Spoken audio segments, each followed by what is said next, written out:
here we go.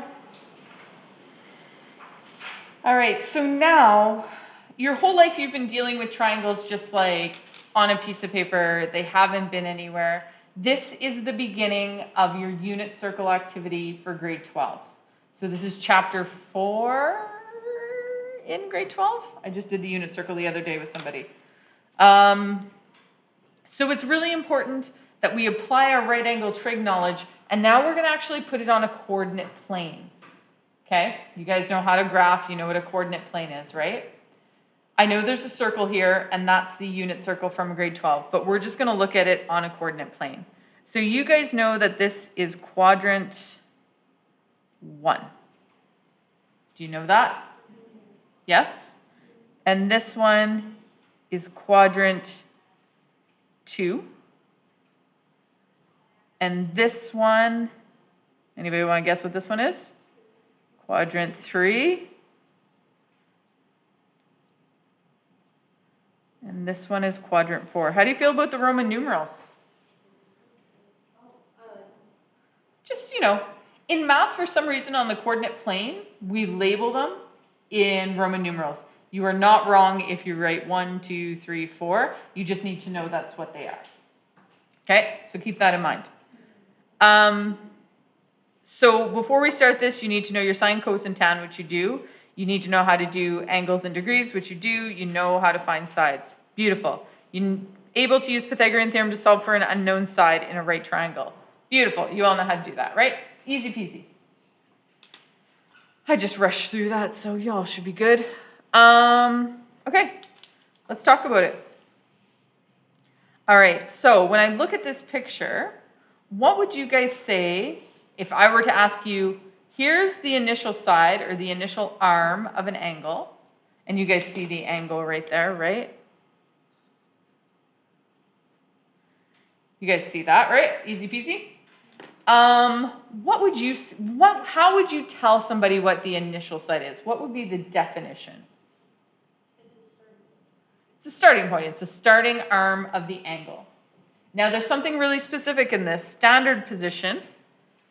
I'm just going to go back up to here.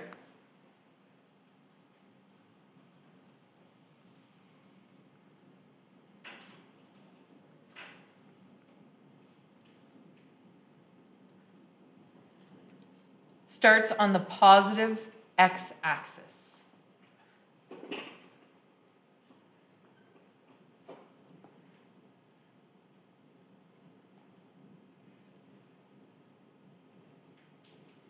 Okay, so let's go down and define that initial arm.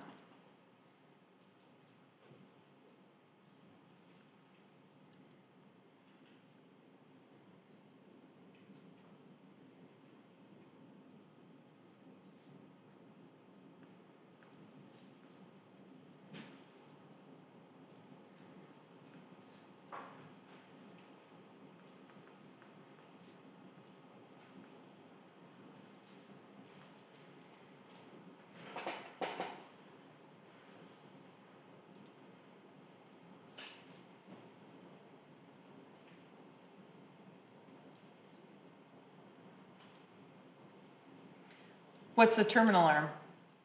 If the initial arm is where it starts, what's the terminal arm? Where it ends.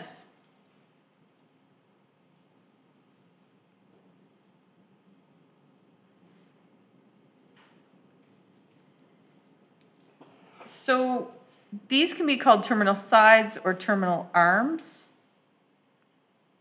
In triangles, we call them legs of a triangle, and in angles, we call them arms. I don't know what's up with that. That's a little weird, but that's what we do. An angle in standard position just means that the initial arm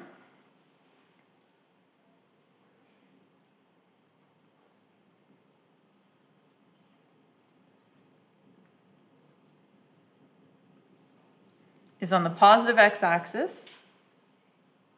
and the angle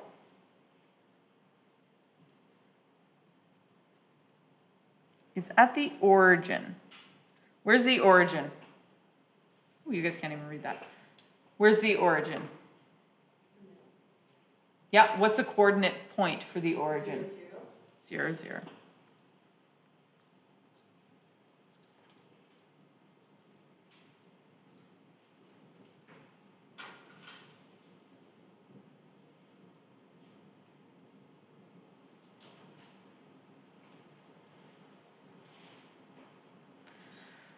All right, so this little r here is called a subscript. It's not an exponent, it doesn't have any mathematical operation, it's called a subscript, and it just denotes the type of angle that it is. So the reference angle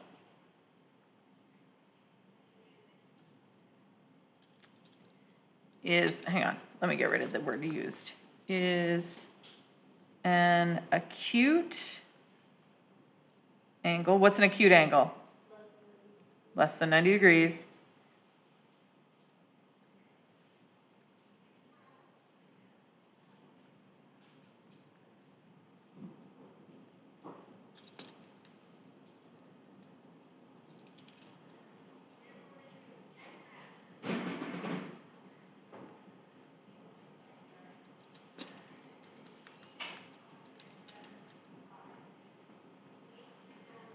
What does terminate mean? End. So we're going to, is an acute angle that is used to find the angle that terminates in quadrants 2, 3, and 4. There's going to be a rule for this, and we're going to learn about it on Thursday.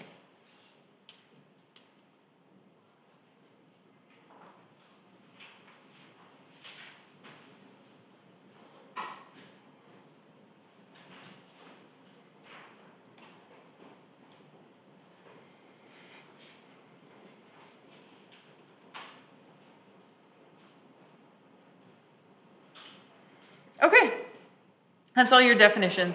They'll make more sense as we use them, as we go through and we use them. So, let's talk about this. Calculate the reference angle for the following angles measured in standard position. All right, so the reference angle here happens right there. That's theta reference in there. So that's the reference angle. What do we know the angle measurement is on a straight line? 180, that's important. So we know from here to here, is 180 degrees. You guys would agree with me? Mm-hmm, good, glad. I like when people agree with me. What's the angle measurement from here to the y-axis? Close? Nope. 270. And so you see that it starts here and it goes all the way around. So my angle is 270 to that spot. And then if I were to go, excuse me, all the way around from my starting point all the way around, all 4 quadrants back to here, how much is that? 360. I never understand when people say, oh, they did a 360 on that. Well, the 360 means they didn't change. They're still in the same position. They got to do a 180 if they want to change. Anyway, there you go. That's the math. People don't remember. Okay, so in quadrant 2, your reference angle is here. So if you know that this angle is 135 degrees, how much is my reference? Oh, come on. Jeez Louise. Keep moving around. How much is my reference angle? How many? 45. Brilliant. How'd you figure that out, Hind? I subtract 180 and 125. Right. So Hind knew that the measurement on a straight line is how much? 180. And we know that this part is 135. So he took 180 and he minus 135 from it. And he was left with 45 degrees. So theta reference is 45 degrees. So in quadrant 2, your reference angle is always made with the x-axis. Actually, all reference angles are made with the x-axis. So when the angle terminates in quadrant 3, your reference angle is right here, is this little spot right in there, in between the x-axis and that. So what is the measurement of the reference angle here? It is 30 degrees. How'd you do that? Nice. So for your reference angle in quadrant 3, so this one's in quadrant 2, this one's in quadrant 3.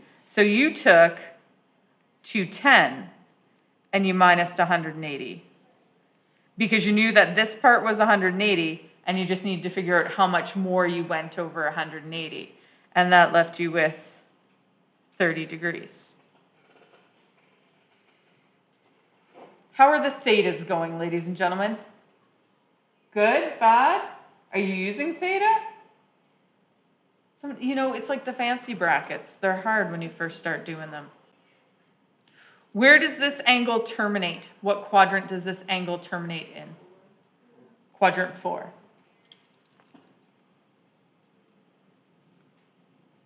So in this case, theta reference is right here.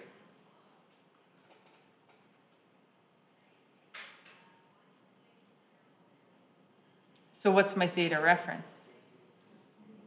60 degrees. How'd you do it? Right? So you took what you know, 360 is the whole way, and you take away how far you've gone. So 360 minus 300, theta reference is 30 degrees. Now that's not my angle, those are my reference angles. 60. Thanks, guys. Erasable pens, they're magical. I was looking at the 30 is what it was. So these aren't the angles, these are the reference angles. The actual angle is that measurement of 300 degrees here. So you've got two different kinds of angles. And they're always going to add up to either 360 or 180. Like those are the two numbers. We don't usually deal with the 270. Your reference angle is never here. It's never against a y. It's always against an x-axis. So the reference angles are always measured against the x-axis. Maybe we should go put that back in our definitions.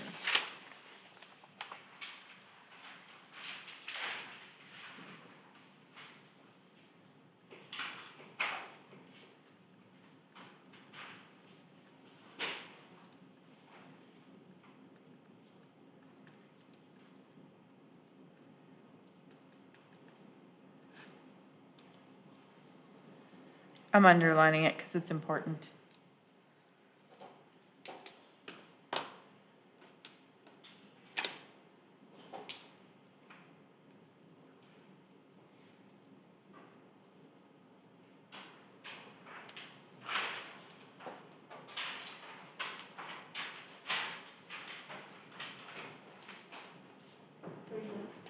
Okay, so that's it. That's all for 2.1. But I'm going to make you do one terrible question in 2.0. I'm going to make you do the hardest one. Question number 4. That's the only one I want you to do from 2.0, and I want you to do the rest of your assignment in 2.1. Pardon? If you want the